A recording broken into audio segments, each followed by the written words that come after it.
ซึ่งกำลังเดินจากเข้าที่ในสนามนะครับรอนิดนึง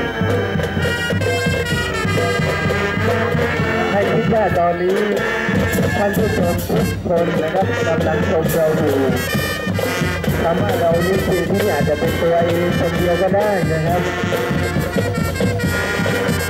เพราะฉะนั้นเราต้องอยู่ในความเข้มแข็งแล้วก็เรียบร้อยนะครับ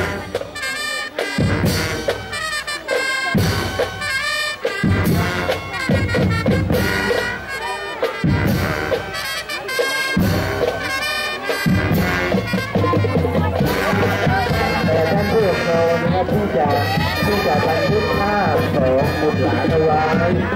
อีกสักครู่ก็มีเวลาให้ท่านเข้าไปถ่ายรูปนะครับในสนามนะครับตอนนี้เราทำพิธีเปิดนะครับไม่เป็นไรเดี๋ยวจะมีเวลาให้เข้าไปถ่ายใน